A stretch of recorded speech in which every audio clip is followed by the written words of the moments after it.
Though it's not any sort of major anniversary or anything, the Nightmare on Elm Street series is seeing a huge resurgence in interest thanks to the release of the first 7 movies on 4K Ultra HD, in both a standard release set and a limited run steelbook set. Given that we haven't had a new Nightmare on Elm Street movie since 2010, and there are no current plans that I'm aware of for a new one in the near future, I figured I'd take this opportunity to talk about one of my favorite horror franchises for the first time in a while.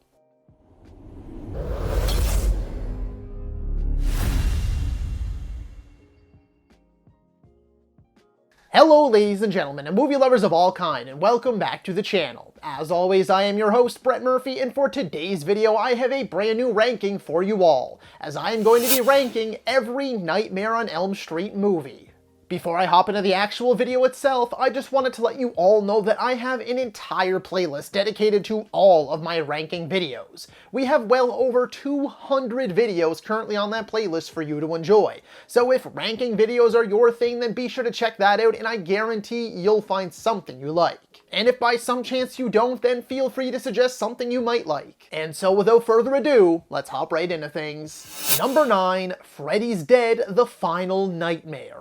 This movie sucks so bad. I actually hate this movie. It's one of the worst I've ever sat through, and the only reason I did stick it out was for this channel and the people that bother to actually watch my content. When writing this video, I tried my absolute best to come up with something positive to say, even just one, and I struggled. Unless you count certain scenes being so unfunny that they come all the way back around and end up being kind of funny, it's so obvious that the creative team behind this one simply didn't give a shit. The whole movie is shot like a cheap 90s rock music video, none of the characters are interesting, Freddy's makeup even feels scaled back and underwhelming.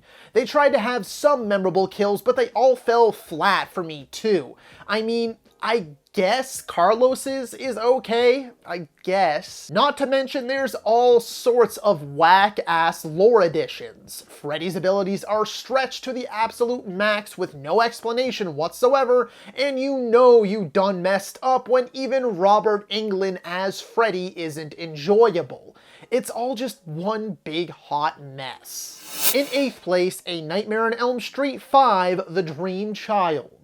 The Dream Child, just like the last entry, sucks ass, and has very few redeeming qualities. This one at the very least does have some decent kills, like the motorcycle kill and Greta's death, which is both disgusting and well executed. Some others try to be different, like the comic book one, only to end up being cringy and memorable in all the wrong ways. Freddy is even sillier and quippier in this entry than he was in the last, which is a side of the character I'm not a huge fan of. I prefer when his quips feel more like malicious taunts and torments, and less like jokes for the audience. The characters are all unlikable, the performances are bad, and the story is pure nonsense, with Freddy's lore and powers and ways to kill him hitting an unbearably inconsistent high. Like you have Freddy invading an unborn baby's dreams, then he's represented in those dreams by a 7-year-old child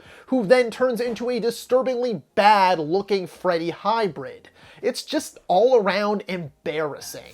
In 7th place, a potentially controversial pick for some is A Nightmare on Elm Street 2: Freddy's Revenge. I learned last time I ranked this series that this particular movie has a lot of defenders, but that's not gonna change how I feel about it or where it ends up on this list. Look, I don't think this is a good movie. Is it a step above the last two I just mentioned? Sure, but the bar is pretty damn low. I think this movie has a stellar opening, and the bit where Freddy comes out of Jesse is phenomenal. The practical effects paired with the actor's performance really helps sell the whole thing, and it's genuinely great. I understand that the whole thing is a metaphor for repressed sexuality and whatnot, but that doesn't make the movie itself any better.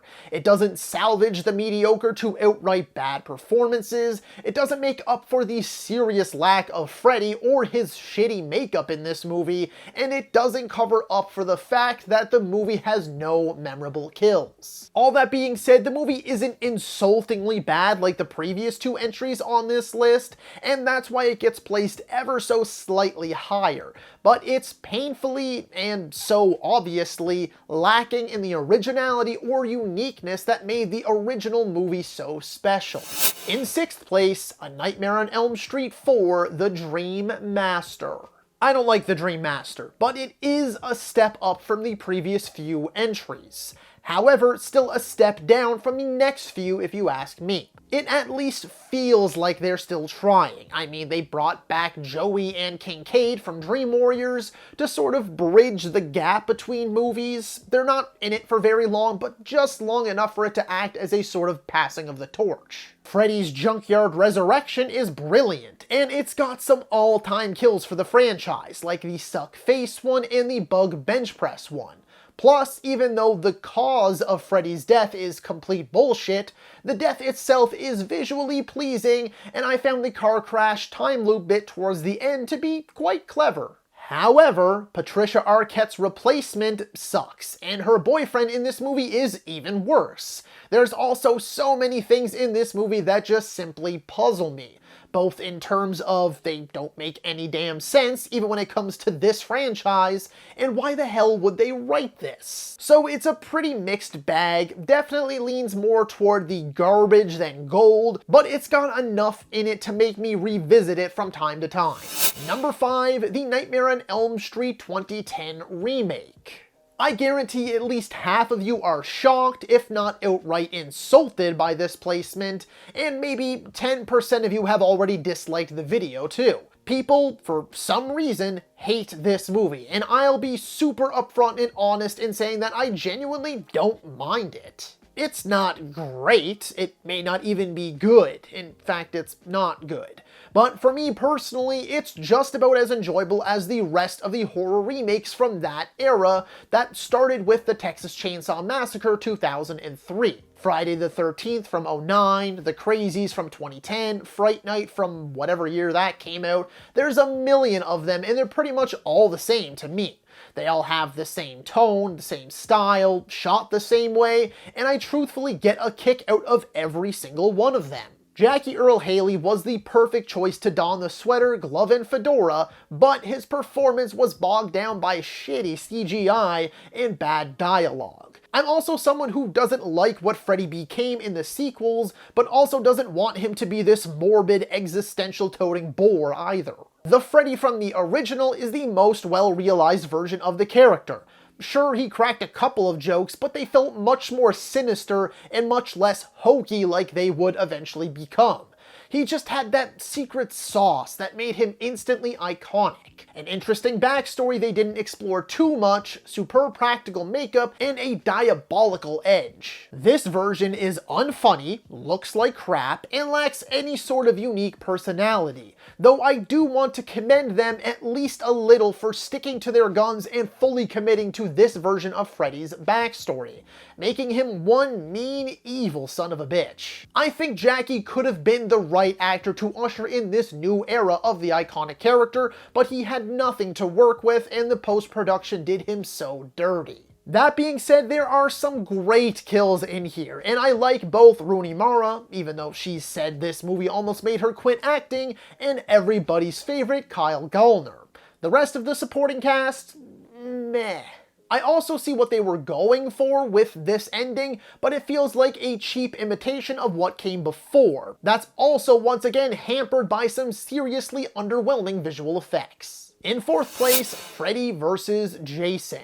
I don't trust anyone who doesn't like this movie. Okay, well, that might be a little dramatic, but damn it, this movie is fun as hell, and I won't hear otherwise. There have been so many attempts to get movies like this made. Freddy vs. Jason, Michael Myers vs. Pinhead, Alien vs. Predator, RoboCop vs. The Terminator, yet only a couple have ever actually come to fruition.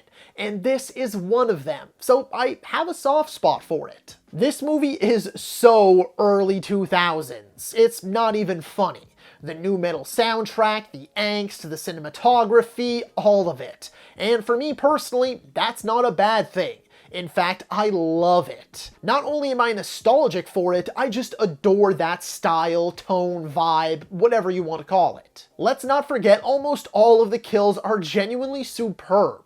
Sure, some CGI looks a little dated, but most of the kills are awesome. The characters all suck and the dialogue is as cheap and cheesy as it gets. But it's so much fun that I always find its many shortcomings so easy to overlook.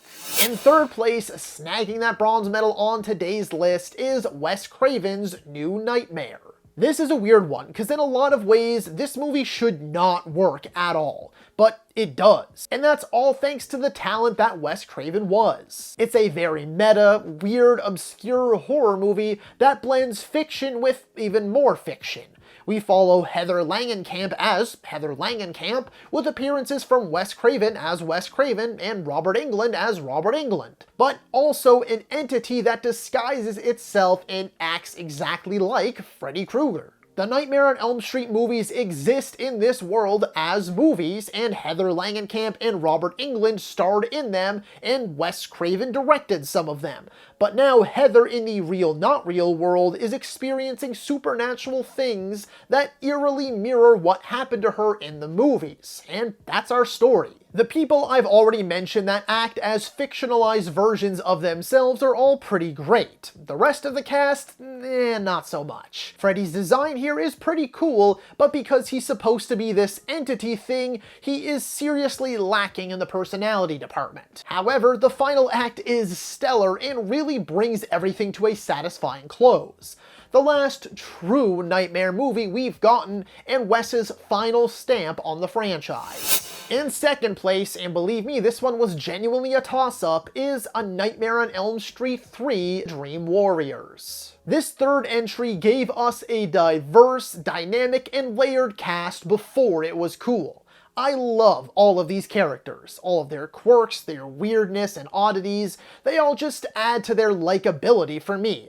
It feels like each of these characters genuinely care about one another, and that's something we rarely get in horror movies. Of course, the great Heather Langenkamp returned for this entry, and it's simply glorious. Following the lackluster second film, this was a much-needed and welcomed return to form that boasts a vibrant and magnetic soundtrack, inventive kills with impeccable practical effects, and memorable set pieces. That's all without mentioning that Freddy is undeniably at his most inventive here. Even though the kills are pretty bloodless, they more than make up for it with their creativity and dark humor. The movie is beyond corny too, and most of the performances are at least a touch too over the top. But that only works to the movie's advantage for me, as it all adds to the movie's charm and endless rewatchability. Ultimately, despite some setbacks, Dream Warriors has some of the series' best kills, a cast of lovable characters, the return of the OG, and the best version of Freddy outside of the original.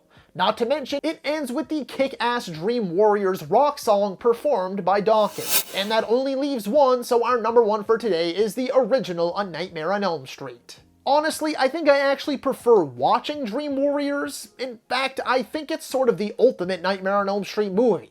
That being said, it's difficult to overstate the cultural impact and implications for the entire genre this original movie had. From creating a global icon in Freddy Krueger to showing the world that slasher movies don't have to be so straightforward, cut and dry, to making generations of people scared to sleep at night. Wes Craven crafted something that was truly revolutionary at the time. Even today, the movie holds up extremely well. Very few of the effects look dated, the story is well paced, and the performances from primarily newcomers are pretty solid. But of course, the two biggest draws and the elements that remain the strongest are the movie's main concept, if you die in your nightmares, you die in real life, and Robert Englund's unforgettable performance as Freddy, back when he was at his most terrifying and much less quippy. And look, just because I've stated that I prefer Dream Warriors doesn't mean that I don't adore this movie, because I absolutely do. It's just the simpler of the two.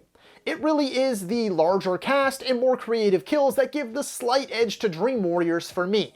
And sure, it's a bit sillier too, whereas this one is more serious, so really it's going to come down to the individual, as it always does anyway, considering all of this is completely subjective. Having said that, the many rankings of this franchise almost always come down to these two movies, and it really is a toss-up for most people.